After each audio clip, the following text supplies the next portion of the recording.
बर' बिजोंनि फरायसालिफोराव नुजाथिनाय जेंनाफोरखौ लानानै मिरु एबसुनि बिथोन बायदि उदालगुरि जिल्ला एबसुआ दिनै माखासे गोनां आयदाफोरखौ लानानै उदालगुरि जिल्ला खोन्दो गुदि सोलोंथायारि मावख'गिरिनि मावख'आव गोदानै बिबान मोननाय जगदीश प्रसाद ब्रह्मनो गोसोखां बिलाइ गथायो।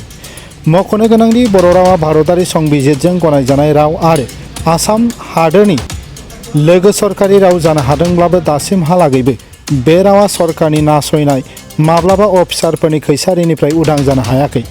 गाहायै बर' रावनि जेंना होननानै बुङोब्ला सम बायदियै फरा बिजाब राननानै होयै, नांगौ बायदियै फोरोंगिरि थिसनै, भेन्सार फरायसालिफोरखौ सरकारि खालामै बायदि जेंनाफोरजों मोगा मोगि जानो गोनां जाबोदों।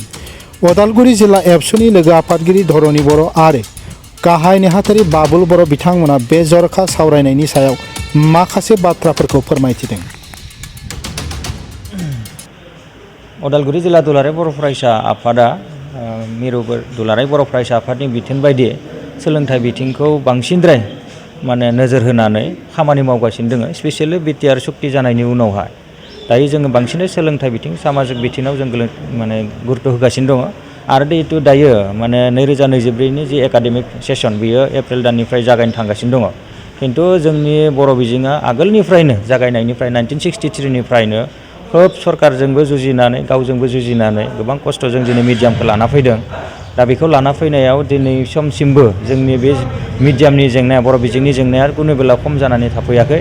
दा बेखायनो दिनैनि समावहाय जोङो जेंना हिसाबै नुजादों जिखिना जोङो टाइम मथे बिजाब मोननांगौमोन, जेनेबा बे बिजाबखौ दिनै समसिमबो जोङो मोनफुंनो हायाखै। आरो बेफोर कारनफोरखौ नायोब्ला जोङो खोब दुखु नाङो। आरो बेफोर माब्लाबा अफिसार लेभेलाव नेग्लेक्ट खालामनायनि थाखाय, माब्लाबा सरकारि लेभेलावबो नांगौ बायदि गुरुत्व होजायैनि थाखायनो बेफोर जाथायफोरखौ जोङो नुबोनो मोननाय जादों।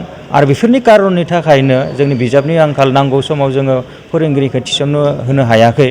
दा स्पेसियेलि जोङो दायो एलपि आरो गेजेर फरायसालिनि जे फोरोंगिरिफोरनि कन्डिसन, सिंगल टिचार, जिर' टिचार दायो उदालगुरि जिल्लायावथ' बहुत दंखायोनो। आरो बेबायदि सारा जेराव जों बर' बिजोंनि फरायसालिफोरा थांनानै दङ मिरु जिरु भाबै, दा बेफोराव बेबायदि जेंनाया कन्टिनिउवासलि सोलिबाय थाखादों। दायो जोङो मोनथाम आयदाखौ दिनै गाहायै जोंनि दायो गोदानै थिसनजानाय बेवहाय उदालगुरि जिल्लायावहाय बिबान मोननाय स्कुल इन्सपेक्टर लोगोसे डिअ बे जगदीश प्रसाद ब्रह्म मानगोनां बिथांखौ जोङो जिल्ला एबसुनिफ्राय लोगो हमनानै बुंनाय जादों जे दा बे खम समनि गेजेराव दिनैथ' 20 तारिख जाफैबाय, 1 तारिखनिफ्राय जागोन। बे 12 दिननि गेजेराव जाहाथे जिखिना बिजाय साप्लाइ खालामनांगौ एलपि स्कुल एमइ स्कुलफोराव हरनांगौ, दा बेखिनि मावफुंनायखौ जाहाथे बिथां मेजर बिबानाव थागोन, दा बेखौ जुदि खम समनि गेजेराव जोङो मावफुंजानायखौ लुगैजादों। आरो बेजों लोगोसे जिखिना भेन्सार स्कुल दिनैनिफ्राय 20-30 बोसोर गायसननानै गोबाव समनिफ्रायनो फोथांना लाखिबोदों। सरकारनि जिखिना लिटारेसि रेट आसामनि सोलोंथाइ बिफाननि बे भेन्सार स्कुल बर' मिडियामानो बहुत दावखोगासिनो दङ। आरो बेखायनो बेबायदि सरकारनि इडुकेसन बेबस्थाखौ गोख्रों खालामनायाव बर' बिजोङाबो गोख्रोङै बिफाव लाबोदों। दा खिन्थु जोङो जिखिना सरकारि भाबै जोङो बिजाबनिफ्राय फोरोंगिरिनिफ्राय जोङो सम बायदि मोननो हास्थायबोदोंमोन, बेखौ मोनबोनाय जायाखै। बेनिखायनो बोसोरफ्रोमबो जोङो बेफोरखौ दाबि दावा खालामबोबाय थानाय जादों। खिन्थु बोसोरफ्रोमबो जोङो बेबायदिनो समयसाखौ जोबबोनाय नुवाखै। आरो दिनैबो बेखौनो जोङो मावनां खामानि हिसाबै जोंनि एबसुनियाव फैना फैबाय। दा बेखौनो जोङो दिनै फिन रिमाइन्डार खालामनानै होदों। आसा खालामदों बे खम समनि गेजेराव जिखिना बिजाब जोङो नांगौ बेखौ जोङो मोनगोनखौ आसा खालामदों। आरो जोंनि गार्जेन्सफोर जोंनि दिथागिरिफोर एसएमसिनि मेम्बार्स बिथांमोनाबो जाहाथे दायो बहुत फरायसा जोबलांनाय माथारा जोंनाव जेंना हिसाबै जाफैबाय थादों। जाय गामियाव बुंदों 100 घर दङ, बेनिख्रुइ बांसिन दङ, बे गामियाव दिनै 15 जन 20 जन स्टुडेन्टखौ मोननो हाला दिनै। दा बेखायनो जोङो कन्डिसनखौ नुनो मोननाय जादों। दा बेखायनो सरकारा गोबां बेबस्था मोजां लादों जिहेतु फैबाय थानाय समावहाय सोलोंथाइ बिथिंखौ गोख्रों खालामनो थाखाय। दा बेफोरखौबो जोङो गुरुत्व होनानै जोंनि गार्जेन्सफोरा, जोंनि बिमा बिफा बिथांमोनाबो गावनि गामियाव थानाय एलपि स्कुलावनो जाहाथे गावनि गथ'फोरखौ एडमिसन होनानै जिखिना मोजां सोलोंथाइ होनांगौ, गुन गोनां सोलोंथाइ होनांगौ, बेखौ जाहाथे बाहागो लायो, बेखौ जों बुंनाय जादों। जों संगठन हिसाबै, एबसु हिसाबै, माहारियारि आफाद हिसाबै जोङो जिखिना जेंना जेंसि जों बेखौ जोङो सम आरो थासारिखौ नायनानै जों हाबाफारि लाबोगासिनो दङ।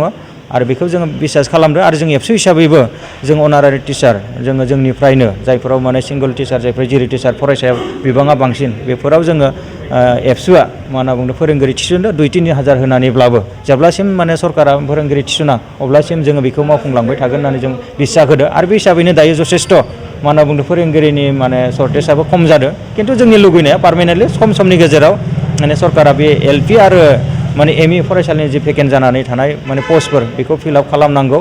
जों आसा खालामदों बे एमपि इलेक्सननि उनावनो बेखौ जाहाथे एपइन्टमेन्टखौ होगोन बेखौ आसा खालामदों आरो जोबनायाव बयबो रायजो राजा जोंनि बर' माहारिनि जोंनि दल संगठन बा जोंनि एबसुजों लोगोसे गासैबो जाहाथे गोख्रों बार बिफाव लानानै जिखिनि जेंना जेंसि दायो नुजाथिदों बर' मिजिंनि सायाव बेखौ जाहाथे बयबो बाहागो लायो आरो जोंनि आइ आफा रायजो राजा बिथांमोनखौबो जोङो एबसुनि जानानै गुरै खावलायहरदों जाहाथे बयबो बेबायदि जेंनाखौ जोङो मावफुंनायाव जाहाथे जों खौसे खामानि मावनो हायो बेखौनो आसा दुलाराय खालामो। बर' फरायसा आफादनिफ्राय जे आइएस काम जे डिअ जगदीश प्रसाद ब्रह्म सार बिथांखौ जोङो दिनै जोंनि जिल्लायाव जोङो जिहेतु आइएस बिबानखौ लानानै बिथाङा जइन जाफैबाय जों बिथांखौ जिल्ला एबसुनिफ्राय जोङो बरायदों आरो बेजों लोगोसे जोङो मोनसे गोसोखां बिलाइ मेम'रेन्डाम जों गथायदों दिनै जिल्ला एबसुनि मोनसे हान्जा फैनानै दा बेयावहाय जोङो जे मेम'रेन्डामाव जोङो मोनथाम डिमान्डखौ लानानै बिथांनिसिम जोङो जोंनि गोसोखां बिलाइखौ जों गथायफैदों आरो बेयावहाय जोङो फार्स्टलि डिमान्ड हिसाबै जों होदों जे जोंनि बर' मिडियामनि जि फरायसालिफोर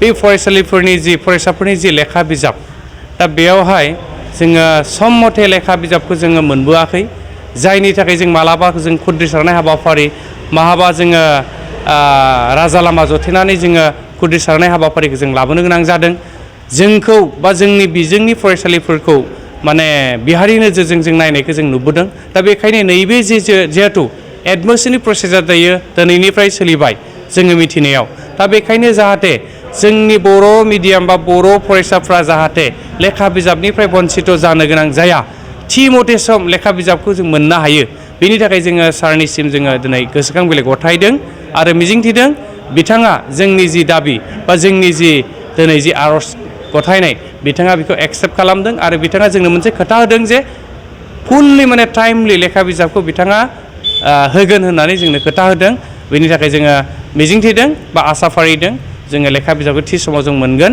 आरो बिनिफ्राय नैथि डिमान्ड हिसाबै जोङो बुंदों जे जोंनि बर' बिजोंनि बर' मिडियामनि जेसेबांखिनि एलपिनिफ्राय हाइ स्कुलसिम जेसेबां भेन्सार बर' मिडियामनि स्कुलफोर दङ बेयावबो फ्रि टेक्सट बुक डिस्ट्रिबिउसना जानांगौ बेखौबो जोङो बेवहाय गोसोखां बिलाइयाव जोङो दाबि हिसाबै जों होदों आरो बेनिफ्राय जोङो जेसेबांखिनि जोंनि जिल्लानि सिङाव थानाय बर' मिडियाम एलपि एमइ स्कुलफ्राव जेसेबांनाखि भेकेन्सि पस्टफोर दङ आरो सिंगोल टिचार बा जिर' टिचार जानानै दङ बेखौ खोब इमिडियेट सर्ट पिरियडनि गेजेरावनो माने टिचार एपइन्टमेन्ट खालामनानै होनांगौ बेनि बेबस्थाखौ अफिसियेलि जि खामानि मावनांगौ बेखौ थाबैनो मावनांगौ होननानै जोङो मोनसे दाबि होदों आरो बेखौबो बिथाङा जोंनो मोनसे पजिटिभ रेसपन्स होदों जे खोब उइथिन सर्ट पिरियडनि गेजेरावनो टेट रिक्रुइटमेन्टनि गेजेरजोंनो बे सिंगोल टिचार बा जिर' टिचार स्कुलफ्राव टिचार एपइन्टमेन्ट खालामनो हागोन बे खोथाखौ जोंनो बिथाङा स्पष्टयै जोंनो फोरमायदों आरो जोंबो आसा फारिदों मिजिंथिदों जे जोङो खोब खम समनि गेजेरावनो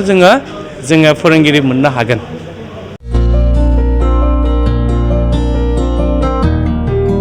उदालगुरि नोगोरनि शंकरदेव मिशन हाई स्कुलनि साखाथियाव थानाय रेगे-रेगां दख'ना गलायाव लफाय, एफ&एफ, महर ब्रेन्ड, बिबार ब्रेन्ड, आर'नाइ ब्रेन्ड, जुरि पाट, माथानि बायदि बायदि रोखोमनि दख'ना, आर'नाइ ब्लाउस, फालि आरो बर'नि साबसिन हामसिन आगरनि जिफोरखौ हलसेल आरो रिटेल मोन्नैबो बेसेनाव बायनो हागोन। बेनि थाखाय नोंथाङा 7896313108 एबा 8471820909 जानबुं नाम्बाराव सुलाद लानो हागोन।